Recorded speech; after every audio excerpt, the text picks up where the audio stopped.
nothing could possibly go wrong. Nothing could possibly go wrong. It's fate. It's fate. All right, everyone. Welcome back to another episode of I Can Do This All Day. I'm Dan, the part-time Avenger. That's Mark, the resident Jedi. Hello there. Today we're going to talk about something that is Dan's absolute favorite thing in the world.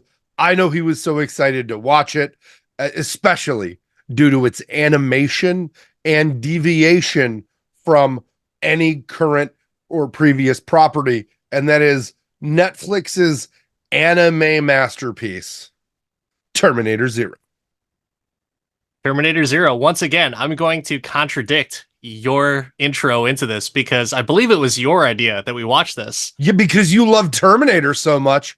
And if anybody has ever listened to a podcast of ours before, they also know that all things animated are your favorite thing. That is incorrect. I mean, However, you like Terminator anime, 1? What? Anime is a little bit different. I don't know if it's the same as I like how you regular schwad animation. the A there. Anime. You brought it up. Bringing it up. There is a difference. If you There's a talk to any of the nerds out there, anime is way different than animation. Oh, I Right? agree. I agree. And we land apparently on different sides of that argument, but we'll talk in a minute. I figured Terminator ZERO is so close to Terminator 1 that you had to love it. It's on Netflix. It's free.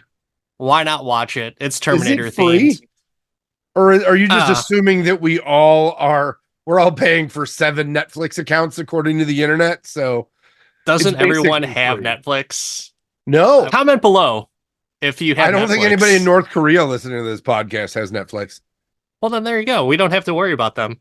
No. But we should be concerned about their everyday life. Someone needs to feed those people. They're quite lonely up there, I hear. If there is any truth to the interview with Seth Rogen, then they're probably starving. But going into Terminator, give us your origin for the Terminator series. Starting off with the movies. Have you seen all of them? I'm pretty sure I've seen all of them. I'd like to think I've seen all of them at some point, though many of them not very memorable. Wasn't there one with Claire Danes at some point? Terminator 3. Yeah, no, don't remember that one. But I started with the best Terminator, Terminator 2. I don't think I saw the first one until the third one came out. Like, I went back and watched it, but T2 was everywhere. And I've seen, the Genesis one once, and could see why Christian Bale was so frustrated. And He was frustrated because he wasn't in that movie. Wait, which one was he in? Salvation, right? Salvation. There you go. Either way, I know I've seen both of those, but neither one stuck out to me in a big bad way. But I did like the most recent Linda Hamilton return, an Arnold one. Dark Fate.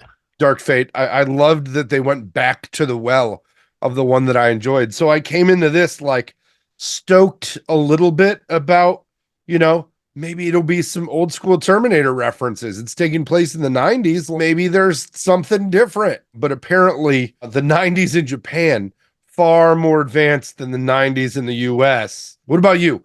I know that you are a Terminator 1 fanatic and have seen all of them, but I'm more interested in how you came to this, what mindset you were in. I just wanted something universally good for Terminator.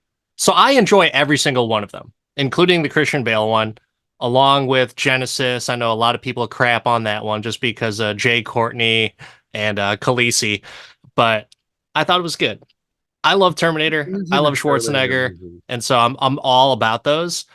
But Dark Fate, I enjoyed it, but at the same time, I think I only enjoyed it because of Arnold and Linda Hamilton. The other characters kind of fell flat for me, but it is what it is. So going into this, I was interested to see what type of take they were going to do for an anime, because anime, they tend to have a little bit more graphic brutality, violence, and I'm down with that. I just didn't know if they were going to go full on or if they were going to hold back a little bit. So there is a lot of anime that is not my cup of tea. I would say a majority of it I just can't get into. But Terminator, I'm down. Yeah, I'm not the biggest anime as a structure person, because I feel like it's I don't want to call it steampunky because that's not the case, but it tries to be more futuristic and sleek than real life, and it comes off weird. My best example of that are whatever the versions of those many the cyborgs that there were many of, the robots that there were a bunch of, like a whole gaggle in the basement, that looked like the brave little toaster got put on top of some kind of random robot body. It didn't make sense to me. You could do so much better. I guess that's version 1.0 of Killing Machines. Apparently that's not even the Skynet version of those. So that's another thing that we're jumping ahead a little bit here, but kind of with anime as a whole, I'll be 100% honest. If I were to say if I could do anime all day, no.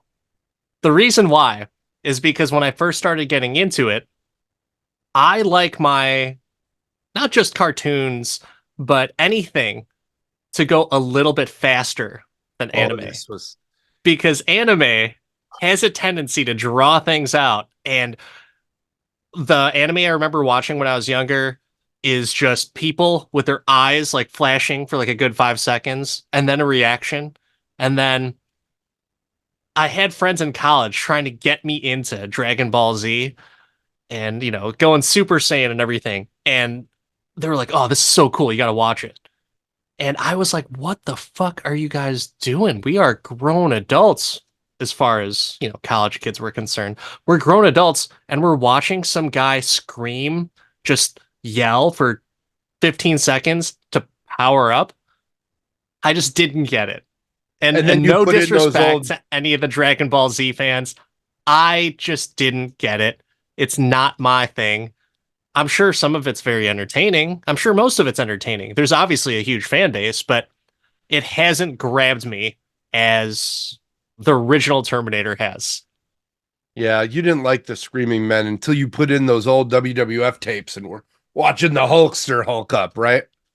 They move faster than anime. In They anime, it's just absolutely like do. they're in one position Oh god. and screaming You for know what 15 those seconds. old like Dragon Ball cartoons remind me of, and we're gonna get absolutely roasted for this. Um uh you remember Rocky and Bullwinkle? Yeah. Have you watched it since you were a child, like as somebody later in life? No, because it sucks. Yeah, well, it sucks because they run the same like minute or 2 minute reel over and over. Like back from commercial, run the same minutes. Back after this, run the same minutes. Next episode, let's replay the old episode and give you 2 new minutes in this one. It's like I feel like Dragon Ball was that way. And I never got into it and Mm. watched the whole thing. I was just like, stop saying the same thing again. It's tough for me to enjoy a lot of the anime, but there is some great anime that's out there. But it has to be tied to something that I really enjoy. If it's something brand new, it's going to take a lot of work. I have to try and be forced to watch it. So Terminator was an easy one for me. Mm-hmm. Rewind a few years, there was an X-Men anime. I loved it. It was so freaking cool. There was a few other Marvel characters, I believe Iron Man and Captain America. They had an Mm-hmm. anime as well, but the X-Men one was fan freaking tastic. I think I It have was, that. it's really good. I think I have it on DVD. It's so freaking good. And I remember watching it on Crackle. Crackle, I don't know if that's Crackle. still a available service, but Crackle was free with ads, one of the very first ones to do so. And I watched that X-Men anime over and over and over again. It was good. Speaking of like the animation aspect, have you ever played any of the video games of Terminator? I played T2, the arcade game, Yes. repetitively. Such a great arcade game. It would have I been mean, better if the gun was movable, like removable, like the way that the arcade one up is now, where it's not held in one place. It's like you could pick it up. I'm oh, I surprised you liked don't have it. that arcade cabinet. I like that you were able to just kind of rest. And so you felt like you were shooting a gun, like you were almost like in a prone stance, like a sniper, even though you weren't. But it was still cool to me. But the recoil of the gun in the arcade was fan freaking tastic. Oh, You I know, it's like loved one it. of the first ones. That and Operation Wolf. Had the Yeah, same like gun technology. I believe the next Terminator game, I can't remember what it was called. That was fun too. It had a very similar style as the arcade game, it just Mhm. minus the Arnold. And that's where you lose it. Mm. Did you play any of the console games, like anything PlayStation or anything like that? No, no, never got into those in consoles. I Were they play the any good? hell. I play the hell out of Terminator 3. It was pretty solid. And it just followed the movie, but it Oh, went into a little bit more of a backstory where the Terminator is in the future and then is reprogrammed by the resistance and then sent back. And then but it has to fight its way to the time displacement unit. So that was pretty sweet. Because you're Arnold. And that was one of my favorite things is you could be Arnold the Terminator and fight throughout the movie scenes and everything. that's dope. I feel like there's not enough good first person shooters anymore to do that. Maybe Terminator should just come back and go full on movie first person shooter. I mean, you got to watch what you say. I mean, Call of Duty is still very, very popular. You No, still I have, understand that. The Star Wars games that are first person shooter are pretty solid too, like the Battlefront games. But I'm talking about like movie themed games aren't like that anymore. maybe, yeah. Sorry, I wasn't specific enough for you.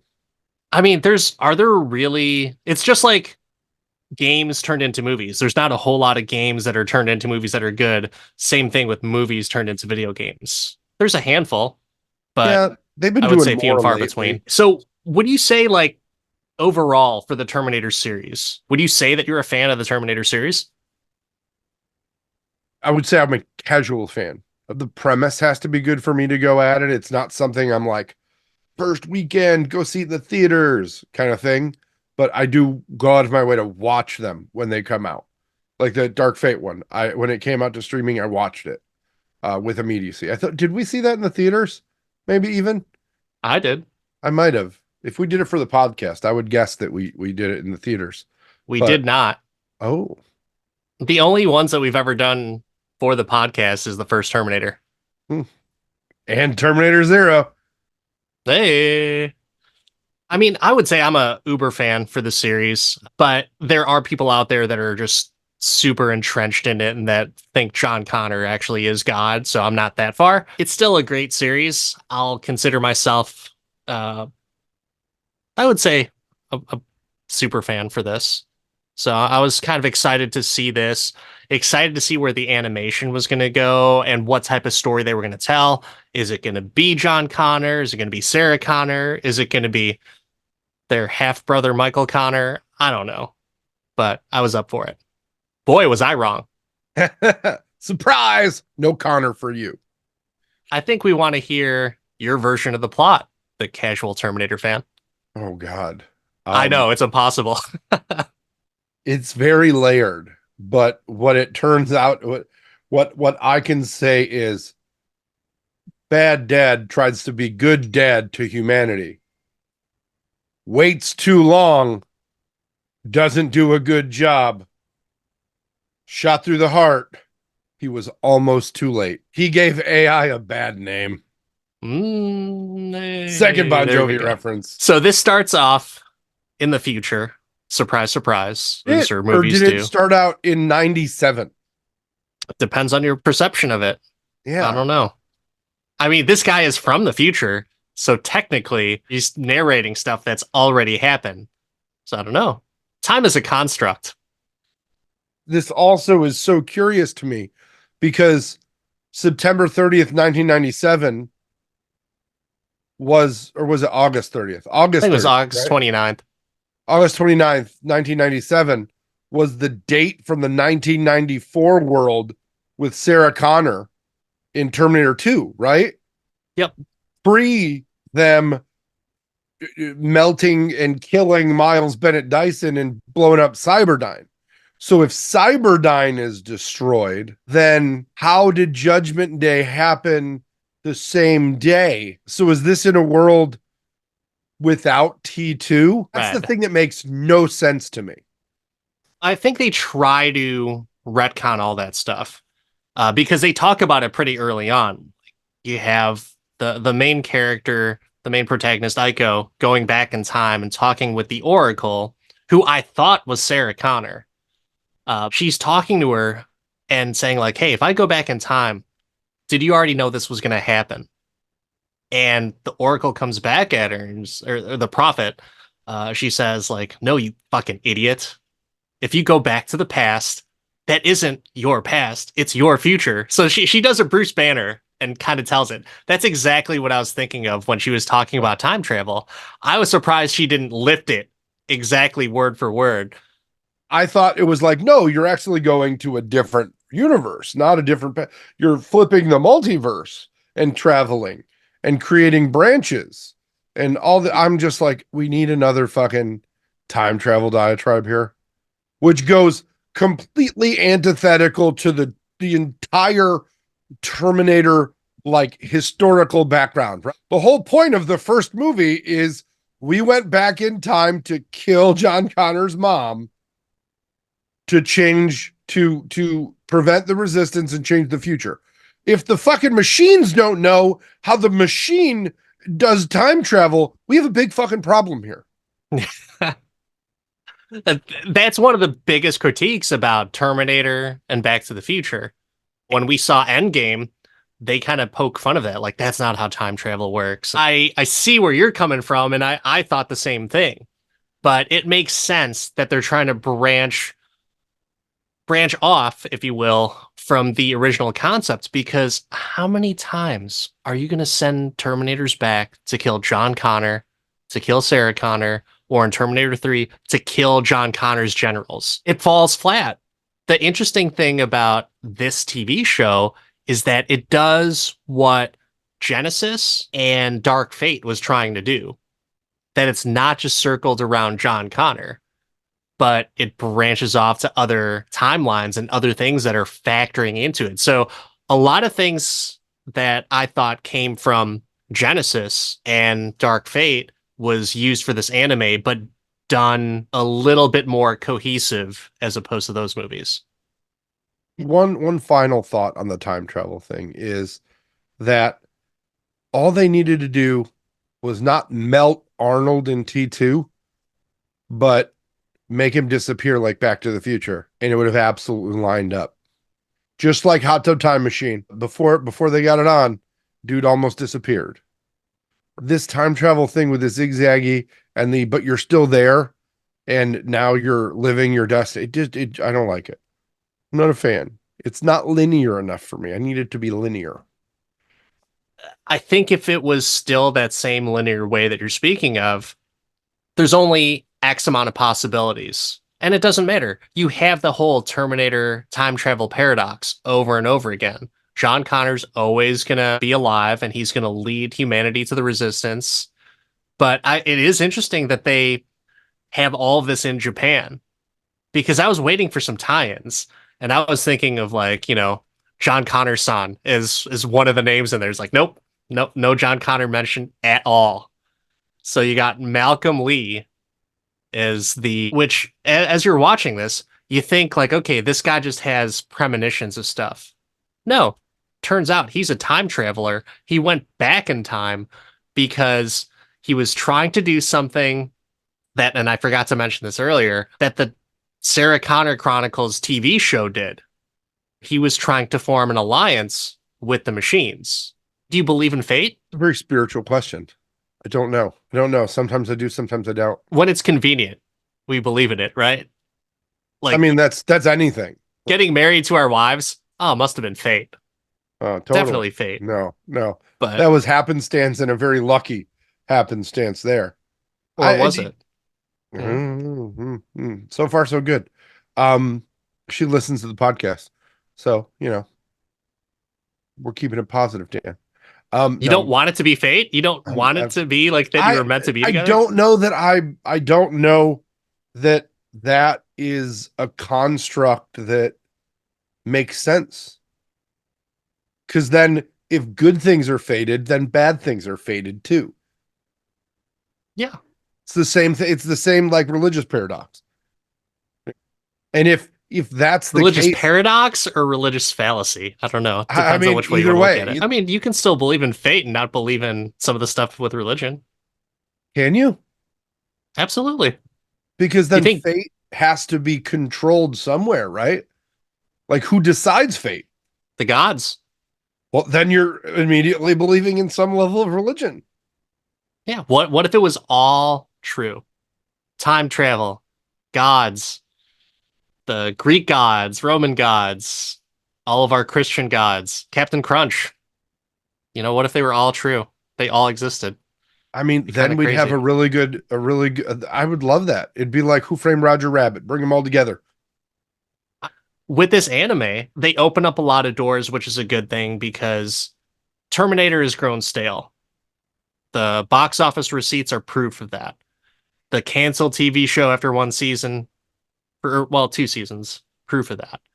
So it's kind of tough to be able to go back and forth of, okay, do we stay with that same Terminator concept or do we go with something new, something fresh, or different perspective? I think putting this in Japan and going back to the 90s is an interesting way to open it up. And it's interesting too because you have some familiarity that's with the movies, but now you don't know because now who's good, who's bad. You think the Terminator is just going on one particular mission, and then all of a sudden the Terminator changes his mission halfway through and starts kind of going against some of the other robots or cyborgs and AI stuff. I think that. Hmm. I think the Terminator doesn't change his mission. He just changes his method of achieving the mission, which is to eliminate the resistance that is Kokoro. No, 100% changes his mission. It actually says changes mission priorities or whatever. So Korkoro is not even the resistance. That's who Aiko was going back in time to stop. Kokoro and Malcolm in her mission is the bad guy. He needs to be killed. His work needs to be stopped, which is Kokoro. She cannot be activated, but she But does end up getting that's activated. the opinion of the people who knew he was from the future and stopped him or tried to stop him from building the AI machine again. Right, So they thought he was going to cause Judgment Day, not protect Japan from Judgment Day. right. Yeah, so her mission was a fallacy, but the Terminator's mission changed once he turned his thing on. That's when it started pursuing that's when it started Turn pursuing what the on? kid. The when he connected Kokoro to the internet. Yeah, Saying that totally because wrong, by the way, which is my move. because Kokoro is his adversary now. Right. It's a So then completely he it's a third player instead of just humans versus machines. Now it's humans versus machines, Skynet, and the AI, which is Kokoro. right, but then he pursued that one angry son to use the EMP because he could not self-terminate. Right, because the EMP would have shut everything down. Right. Everything in Japan, not Skynet, and then Skynet would have nuked it, and it would have been a bump in the road. Right, but I'm not sure I'm following you. But that's the catalyst for the Terminator changing its mission. Is the when they had attached Terminator Vision to the internet, right? I Mhm. mean, this basically is this movie is a play on Age of Ultron, right? Kind of, sort of. And Yeah. Kokoro is Jarvis. No, Except Jarvis didn't need convincing. no. You would say Ultron is Kokoro. No, Ultron was the evil one. Jarvis was the Yeah. one fighting off it. So No, Skynet no, no. is That's the point. Is Kokoro in their future is what fucked everything up. no That's why Skynet Aiko is did. going back to destroy or kill Malcolm because he's the one who activated Kokoro. I didn't get that from this. That's 100% what it is. Because they said multiple times that this had never happened before. He had never connected Kokoro to the internet before. Because he's the one who went back in time to and built it. activate it. For his okay, so there's he brought this it is the with confusing him. thing about it. Kokoro was the redeveloped Terminator chip from the future. No. The redeveloped Terminator chip, and this is sorry for all the listeners, this is how confusing the show is. Yeah. But the repurposed Terminator is Misaki, his nanny.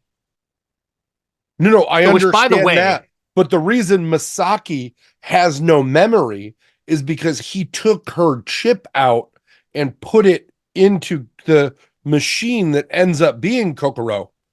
And the same conversations he had started in the future began again in the present, but in a different environment with a bigger data center and everything else connected to it. He took the chip out of her head and put it in the other one. Right. So the reasoning as to why this is confusing is the fact that they're not talking about one linear timeline. The timeline that Malcolm goes back, that is a separate timeline from when he came from. Right. The timeline that Aiko comes from, in her timeline, Malcolm is the one who fucked everyone, is because he activated Kokoro, and Kokoro was the Skynet. Kokoro took over everything and fucked everyone. So she was going back to kill Malcolm because he was the one that started Judgment Day, because Kokoro is the one that just became super freaking smart on that side. And there was no way for them to rectify that besides going back and time travel. Because if you think about the Terminator that went back, it's all playing out very similar to Terminator 1 and Terminator 2. Terminator T-800 goes back to kill a human. But that Terminator now, he was going back to kill Malcolm originally because Kokoro was a threat that would wipe out Skynet's existence. And that's why his mission changed. His parameter changed once Kokoro became active, and all the other Innos or Inos or whatever they're called, the robots. Yeah. It's super confusing. The toaster robots. The toaster robots. There you go. They're not trying to change their future. They think they are, but a lot of it is just consequential as to whatever they do now is going to completely change and just have another timeline overall. So when I was doing the outline for this episode, I was like, holy shit, I don't know how this is going to work. Well, that's because we took two different stories from it, which I think speaks to the ungroundedness that they put this story together. Because she goes back in time to help protect, or to help protect him from getting killed by the Terminator that was already sent back. That's what I got from it. That she had to go protect him from the Terminator that was going to kill him and prevent him from launching Kokoro, because Kokoro was preventing Skynet from global domination. Skynet sent the Terminator. That's what I got. But I guess why would you care if Kokoro went online? Because Kokoro was supposed to be the way to stop Skynet. And the reason in her future that it ended up the way it was is because he never got it online in time. And the Oracle, or the prophet, knew that he was her son and that he had gone back, or she knew something, right? She knew the whole story and knew she had to be the one to go back, so then she could be the one to birth him later.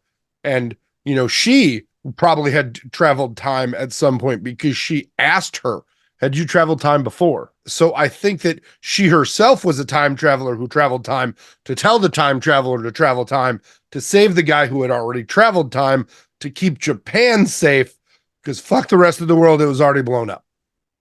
It's interesting that you picked that up from the story because it goes into that whole paradox again that okay, if she went back in time, she would have to give birth to Malcolm.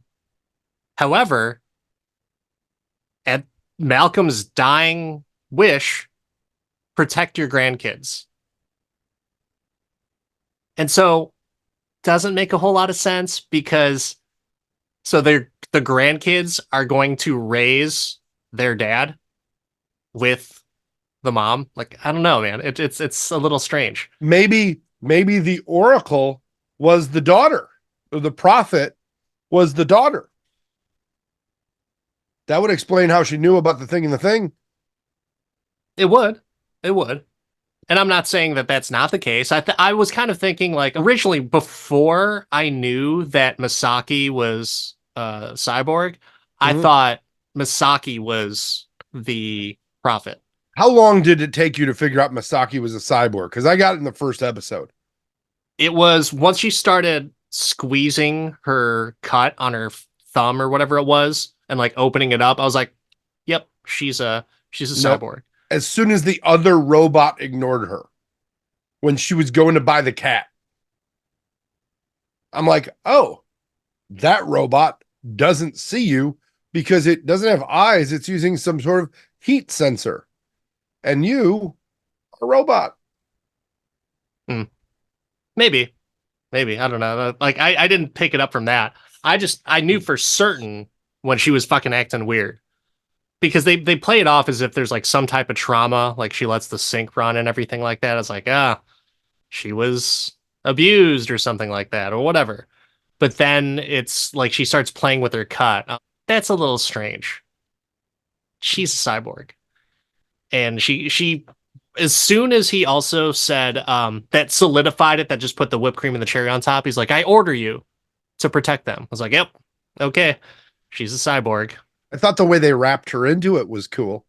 That he built her in the future and brought her back, and she was based on the Terminator part. So the Terminator tie-ins were great. Yeah, it's just really confusing because it's the timelines that fuck everything up. Like, you're not inaccurate in your interpretation of what it is, but at the same time, there's different timelines that they even say you going back in time isn't going to change what happens to us. It's just going to change what happens for those people that you see in that timeline. Mhm. Yeah, So it's like, all right. So why? Okay, she even says like, well, why am I even going back if I can't protect or save the ones that I love? She's like, you just got to. You got lazy writing. You just got to. just do it. Do it. Yeah. Let me ask you this then. We talked about the paradox. We talked about the fact that the cyborg was hidden from us. Did you I at least like the fact that they turned this story a few times. They at least gave it some depth as to the motivation of the why, and it made me hate the dad a little less. And in the end, right? Because I'm just like, why are you just leaving your kids with the maid and being like, sorry, I can't do it. Nope. Like not worried about the wife that had died and all that stuff, just ignoring the whole deal because you're obsessed with Judgment Day, yet you've never seen a Terminator. Oh, wait, you have a lot of them. Yeah, with his experience with the Terminators, he believes that there can be some type of coexistence with machines, and he's not incorrect. I mean, I use my cell phone all day long. I use computers all day long. So yeah, there's definitely some give and take, more so giving, depending on your browser history. But with the way that we talk about his character, it's funny that you say that you hate him a little less because I think he's still a piece of shit all throughout. The and Well, by he the way, ends the up mom being is never mentioned in this, right? not who she is. No, they mentioned that she died and that she liked the cat theme park. Okay, that's what it was. Yeah. I think with him, he's still a piece of shit because everything is so self-serving. He's the one who created that, Misaki, right? He's the one who kills his fellow soldiers, scientists, compadres, whatever, and decides to save the cyborg. I think that's kind of fucked up. Any human life, should it have been eliminated because they were trying to eliminate a machine? I don't have a good answer for that. He sees the potential in it saving them from the other part of it, right? And he's trying to explore the fact that the machine was built with bias. So that bias and error of man created this absolute hellscape, right? So is the bias of man also going to destroy the salvation of man? And in that moment, it was trying to. The fear of progress is one of the things that I would say limits it or keeps it, you know, keeps it in the cooler. I still think he's a piece of shit for murdering all of those people just to save his little science experiment. Well, his science experiment saved Japan, bro. He still killed people to get there. He So killed it's people that weren't born yet in the place that he saved him. So he saved him eventually. no, He they're saved dead. their ancestors. They're they're dead. He can't go back and save them because the people in his timeline are dead because he shot them. But they were So going to be dead anyway. It was why? just a matter of time until the machines killed them. Why? Because that's the way Terminator works. The resistance would eventually win. Resistance is futile. Yeah. That's what the So, board taught us. anyways, he killed them. There's no ifs, ands, or buts. He's going back in time in an effort to save his timeline, which isn't going to be saved. That's where the flaw is. I think that's where his disillusion is as well, because he doesn't realize that by going back in time, it doesn't change his timeline whatsoever. He just killed a whole bunch of people because he grew feelings for his cyborg that he built. But he That's doesn't my know problem with that Malcolm. because he didn't talk to the prophet about time travel because the prophet is his actual daughter from the past when he went back from the future. Is ignorance an okay reason to kill people? No, but it is bliss. There you go. That's why Malcolm's a piece of shit. Well, Cypher said the same thing in The Matrix, so he was also a piece of shit. hey, if I was plugged into the Matrix, leave me there too. We know your opinion on that stuff. A female protagonist who goes back in time, I think she's also kind of a piece of shit as well because she's completely fine with mowing people down, even if they're human. So it's an interesting thing. Like, where is the value of life? Where's the value of people's presence in their timeline?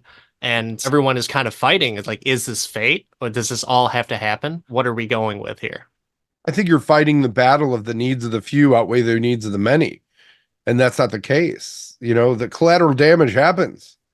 Can you save the whole world from Skynet versus, oops, I accidentally shot this person while I was also trying to shoot these other people? I don't know, man. John Connor deprogrammed his Terminator and said, don't kill people. That's why John Connor's the better hero overall. Oh yeah, no, Terminator 2 is way better than this. Because it moves faster and has a story that we all agree on. With the whole dilemma of Kokoro being the uber smart, multiple personality AI. By the way, played by Rosario Dawson, future friend of the podcast. With Kokoro kind of discussing and being just brutally honest as to you have a dilemma with your hands because you know Judgment Day is going to happen. You've seen this, but you don't know what's going to happen if you activate me. Will I just take place of Skynet after stopping Skynet? And Malcolm's like, yeah, I don't know, man. That's why I sleep very little at night. And it's just kind of tough to follow. It's like it's a back and forth conversation with an AI, which is handled very well because if that is a super smart AI, they're putting things together. It makes sense as to why there's such a problem at hand and what are the humans going to do? Should they trust the AI? Should they just shit can it and just forget it? Or should they let Skynet and Judgment Day happen and just continue to fight on as they are meant to do, Well, I think the cool supposedly? part about the AI is that they explain what makes it different. And that's the removal of all if and statements, right? There is no clear forward action. The machine gets to fully define that. There is no guiding script. It's allowed to decide on itself and decide what has more value than doesn't have value, right? The math is being created by itself, which I think mimics the human condition, right? We're given these constructs, but we get to choose which constructs we follow. Machines don't, because they're created to follow a certain set of rules. This one, not set to follow rules, just is limited access to what it can consume to add to its equation, if you will.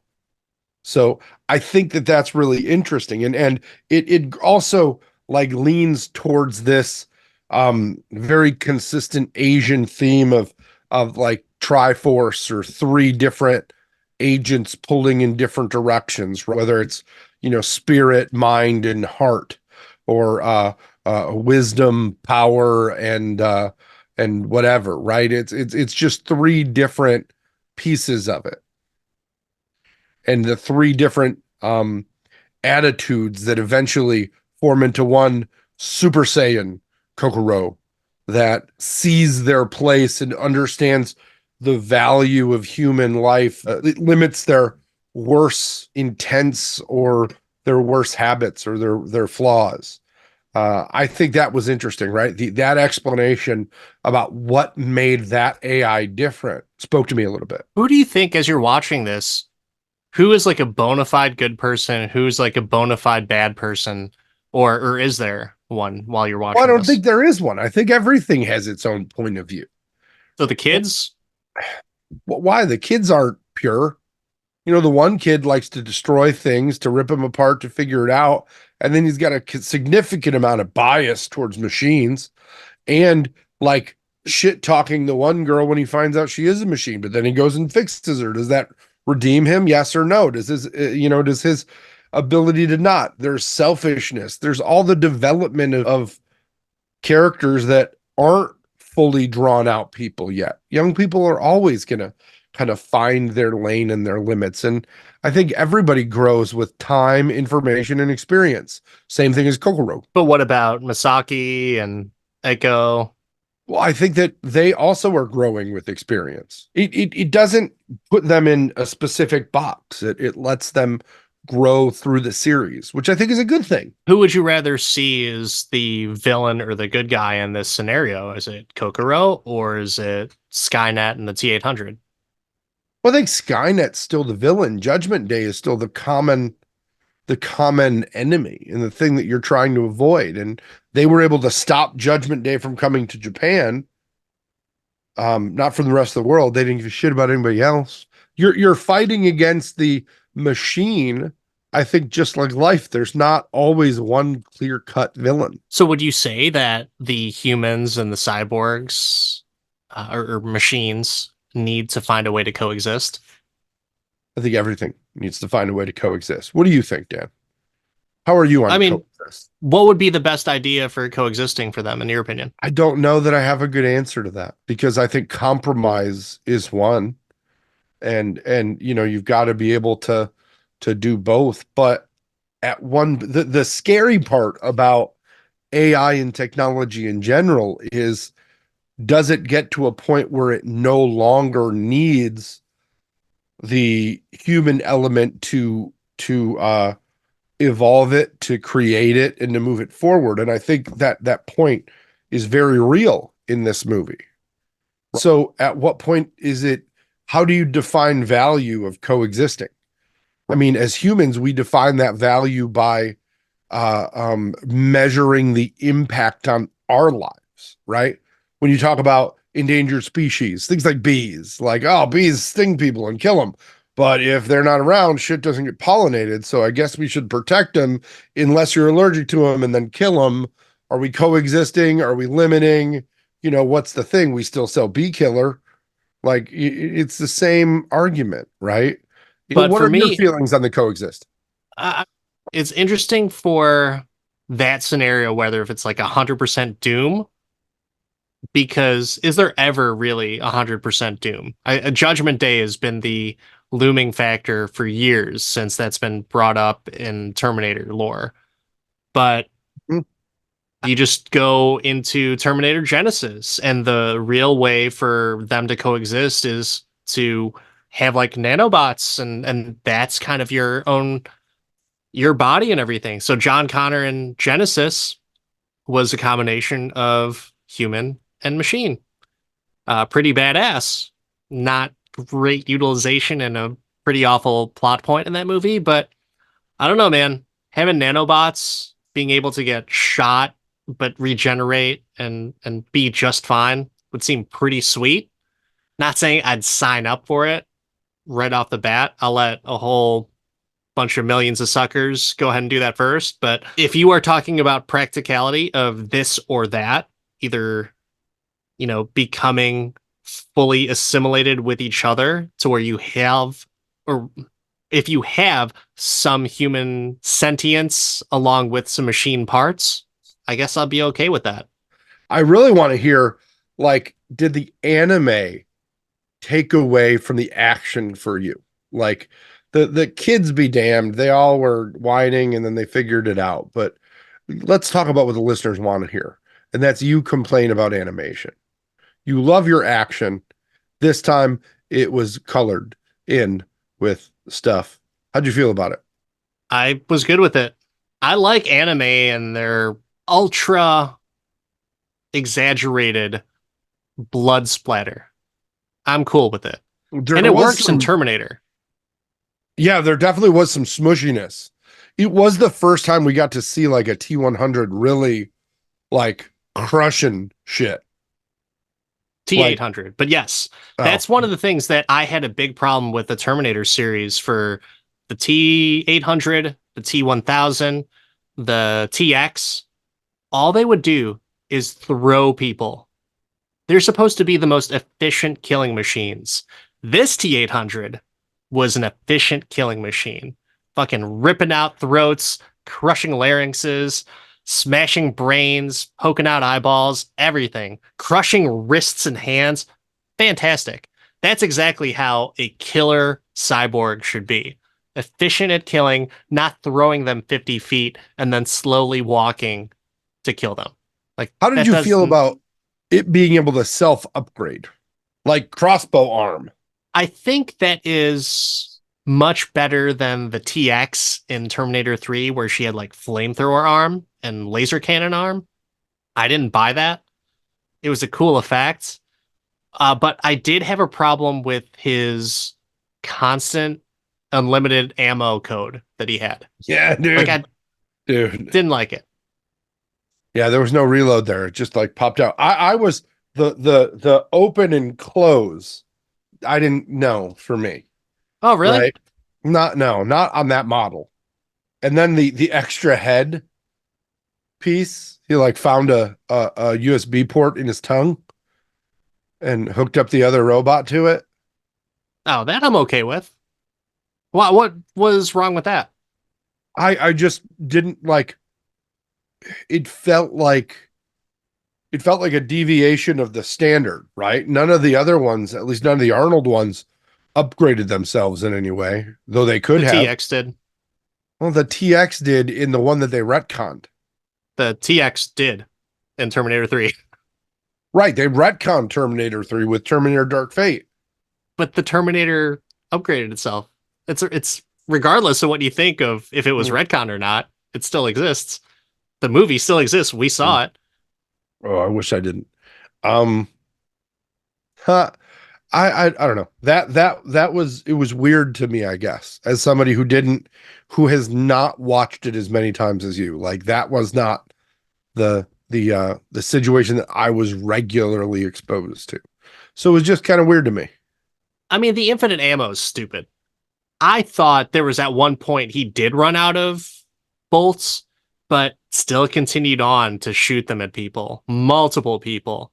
So, like, where is he getting this metal from? There's no way that he's just packed like that as a factory setting. Like, yeah, we anticipate our Terminator to shoot at least 200 people, so we Well, he better put also 200 bolts. So he's a T800 according to the writer and everything. So I'm okay with the slight upgrade, like a crossbow, because it's not like a complex machine. It's not like he's a machine gun. Like the whole TX arm with the flamethrower, the laser blaster, plasma cannon. No, Mega Man is should remain in Nintendo land. But with no problems with him. I did have a slight problem with the hive mind. There's a lot of those fucking robots, the toaster heads, as you'd call them. There's a yeah, bunch, way too many. but they were all on the cloud. Like that's how they were. I mean, if we did robots now, they would all hook up to the cloud. We Yeah, do and there would robots be a now. delay, and there would be a shut off for Mm, like, oh, looks like units 500 to 2000 are offline because the we're having connectivity issues. mm, Don't like the fact that there was like a whole army of them, like a unlimited army. I'm okay with like, the fact that all of them activated and they all just start running was sweet. But mm. there was a lot of casualties and some cops and some army people definitely took a lot of those out, but there were still like a million of them. There were. I just don't get it. I mean, it was the clay soldiers basically, except there were metal. But I don't know how Japan makes that many of them, right? I mean, they For do make a lot of electronics. I don't know, They maybe. do, but like, how many robots do you need to be an efficient society? The brutality and the action worked for you. The stepping on heads and shooting people with the crossbow arm worked for you. Overall, do you feel like this as an animated show, regardless of the story, which we agree needs a little smoothing? Could you see more Terminator as anime? Would you watch more? Yeah, I would. Because this is not like a majority of the anime that I've watched. And when I say the majority, I do throw that disclaimer of what I've watched Hmm. because most of the anime that I've seen, it's a lot of yelling in the same position with a little bit of like rays showing some like reverberations or things like Hmm. that. But yeah, man, this is it seems like fluid movement. The animation is continuous. So I have no problem with the visual aspect of this. And from a Terminator storyline, obviously if you're doing it in live action, there is a lot of handcuffs because the budget ends up becoming like astronomical with a bunch of CGI. But everything that I liked in Terminator movies, with the exception of Arnold, I got.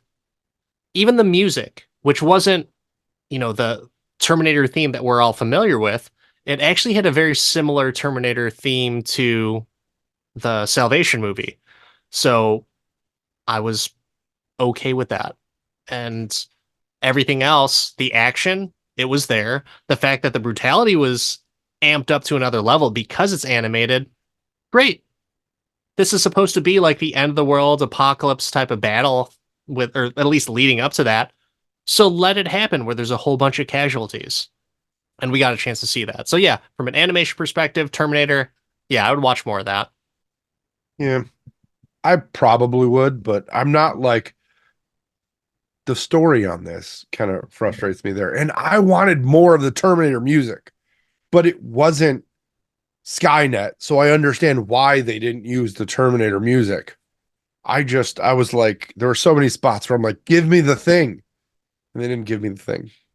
I mean, the music was good, It but was there was okay, but it a wasn't few great. nods. There's a few nods to There Terminator are, but because, they're just like a drop when I want a cup. Like, give me the yeah. thing. Well, they did that a lot for the TV show where all they did was play that da da da da da. As they So should. yeah, and they did get that a little bit because of like I can't remember if it was just like the gunshots Mhm. or something else. So you got a little bit of that. So I was like, oh great, yeah, they made a little nod to that. It wasn't too over the top where they did it repetitively, just enough for you to be able to recognize.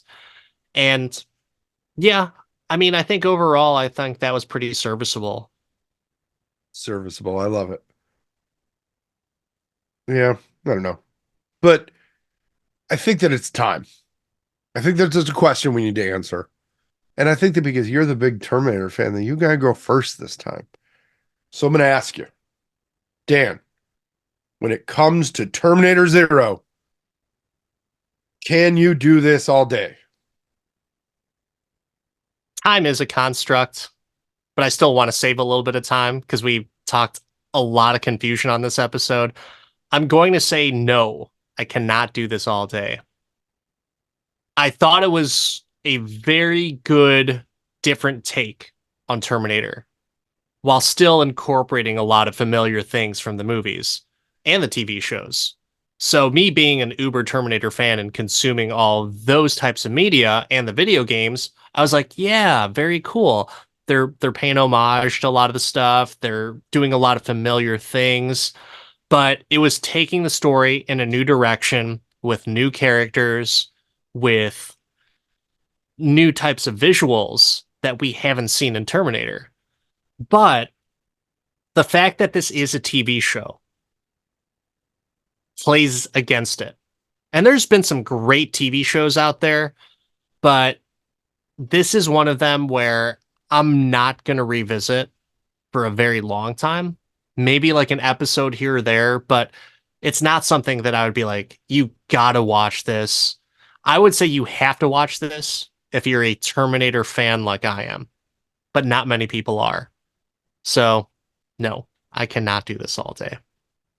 But Mark, got to return the favor. Can you do this all day?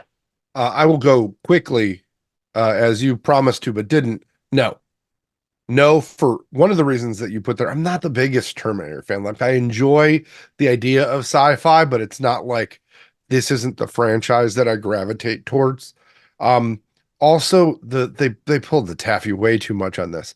I love that they had the twists and turns in it, but they pulled the taffy way too much. Why do I have to see the cat theme park? And the Hall of Mirrors kind of shit. Also, I've the time construct was frustrating, but the three-headed AI, it doesn't make sense to me.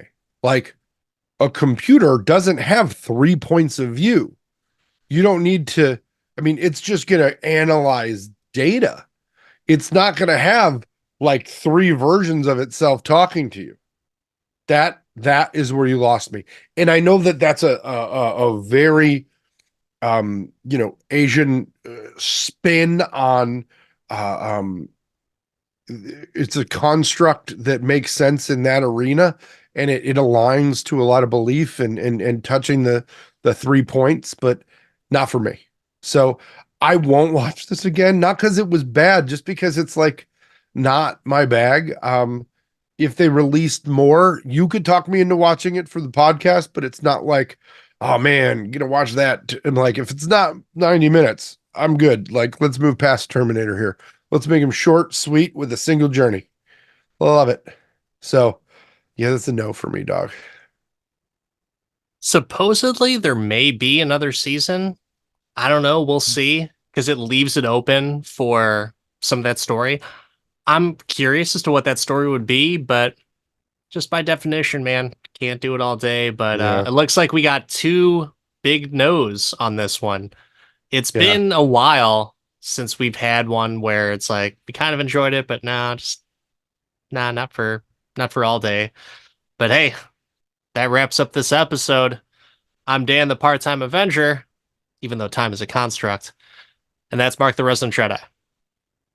Like, subscribe, let us know how you feel about our interpretation of their interpretation of the other interpretations of the construct of time and space and the zigzag that is reality. Let us know at I Can Do This All Day podcast at all of the socials. And may you travel back in time safely and naked and meet your mother. I don't know what that was. No, I can't. Until next time, listen to us if you want to live.